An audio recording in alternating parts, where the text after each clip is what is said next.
Yesus sampai heran melihat iman orang ini. Jesus even marveled at this man's faith. Ya, silakan dibaca.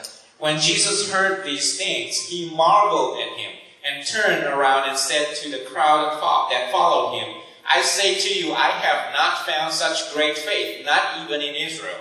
Great faith. Bayangkan. Enggak pernah aku jumpai iman sehebat ini sekalipun di antara orang Israel. I have not found such a great faith, not even in Israel. Berarti dia bukan orang Israel memang. Means that he's not an Israelite. Nah, imannya dari mana? Now, where does his faith come from? Padahal bukan Kristen. He's not even Christian. Orang Israel saja enggak punya iman seperti itu.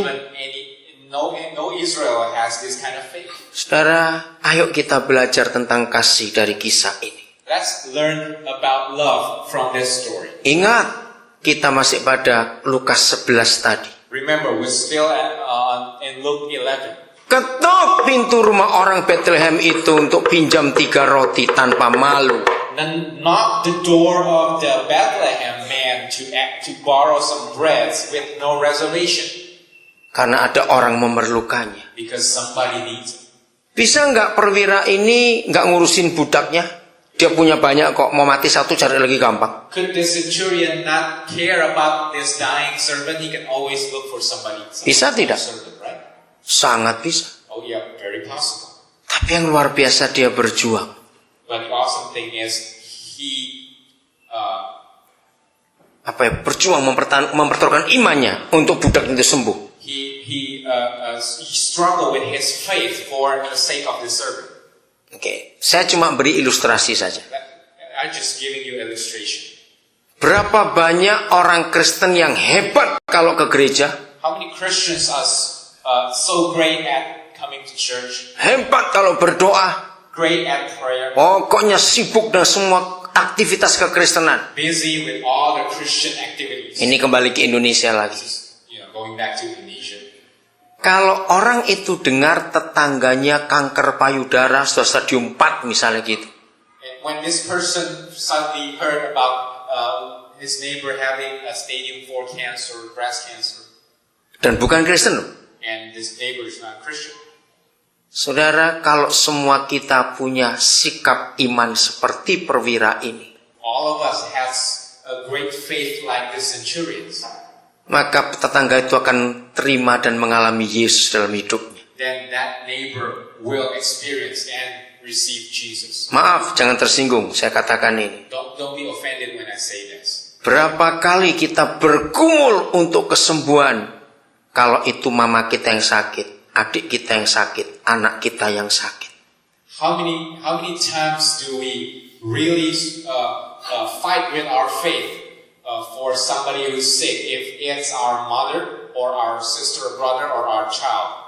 Betul tidak, saudara? Is that right? Kita bisa doa semalam bermalam-malam, kita bisa doa puasa berhari-hari untuk kesembuhan itu. We can pray all night, we can fast for so many days for their healing. 1 Yohanes 3 ayat 17 dan Lukas 11. 1 John 3:17 and Luke 11 adalah iman yang kita pertaruhkan untuk orang lain. Are the faith that we fight for other people. Yang gak ada hubungan dengan anggota keluarga kita. Who is unrelated to our family. Datang kepada orang Bethlehem itu. Come to that Bethlehem man. Tanpa malu. With no reservation. Gak ada hubungan sanak famili, tidak ada. It's unrelated to our family. Bulan depan saya akan balik lagi ke Amerika. Next month I'll be coming back here to America. Karena saya sangat perhatian kepada saudara Yesus yang paling hina di homeless itu, saudara. Because I pay the most attention to that needs of Jesus' brethren. Saudara, apa yang kita punya, ayo kita bagi. Brothers and sisters, what do we have? Let's share. Kemarin saya baru kirim uang ke satu kota di Indonesia untuk bebaskan satu orang dari penjara. Hari ini dia keluar. Yesterday I sent money to a city in Indonesia.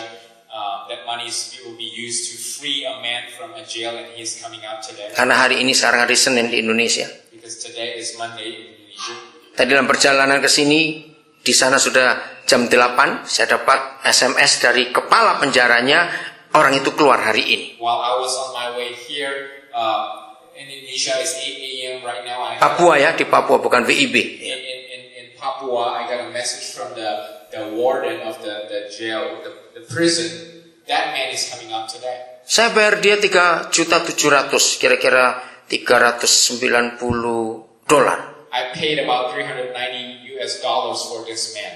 Saudara, saya selalu memperhatikan apa yang Yesus katakan di Matius 25. Termasuk orang-orang di penjara, kita harus selawat mereka. I always pay attention to what Jesus says in Matthew 25, including those who are in prison. Iman perwira ini sangat sederhana.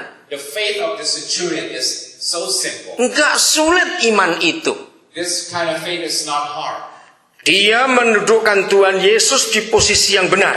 He put Jesus in the rightful position. Aku seorang bawahan.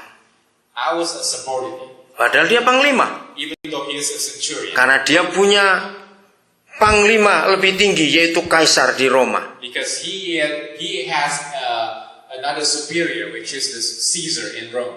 Tidak semua kita pernah ada di militer, tapi kita semua tahu sistem militer. Not every one of us have been in the military, but we know how it works. Betul tidak, saudara? Is that right? Kalau kita prajurit, lalu pemimpin kita memerintahkan, siap berangkat besok. If we are soldier and our commandant tell us, get ready to be deployed tomorrow. Boleh nggak bilang, maaf komandan, istri melahirkan gitu. Can we say, I'm sorry, my wife is expecting.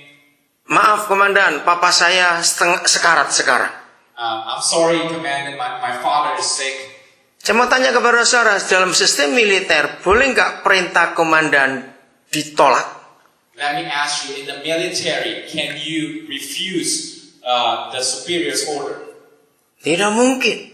It's impossible. Nah, dia menempatkan Yesus seperti itu. Now, this centurion put Jesus in that kind of position. Jadi kalau kaisarku memerintahkan apa saja, aku harus turut. Now, if my Caesar commanded me anything, I will do it. Termasuk aku punya anak buah. Including my own subordinate. Karena dia kan panglima. Because he is a centurion. Kalau aku perintah mereka, apa saja mereka harus ikut. If I give them order, they have to go. Apalagi engkau, Yesus. Especially you, Jesus. Cukup perintahkan satu kata saja. Just say one word. Saudara, iman panglima ini harusnya terjadi setelah Tuhan Yesus naik ke surga. Now, the kind of faith of the centurion should have happened after Jesus ascended to heaven. Karena setelah Tuhan Yesus naik ke surga, menurut Efesus 1, 20-23, because after Jesus went up to heaven, according to Ephesians 1, verse 22-23, dari itu 20-23, 20-23, Yesus itu baru punya posisi sehebat itu.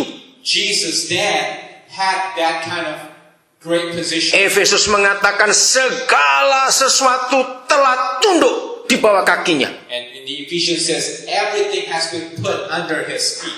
Nah, kalau Yesus di posisi setinggi itu setelah dia naik ke surga, now if Jesus was in that high position after he went up to heaven, berarti dia harus disiksa dulu, disalibkan, mati, dikuburkan, bangkit, naik ke surga. It means that he has to go through the torture first, and then the cross, burial, resurrection, and then ascension.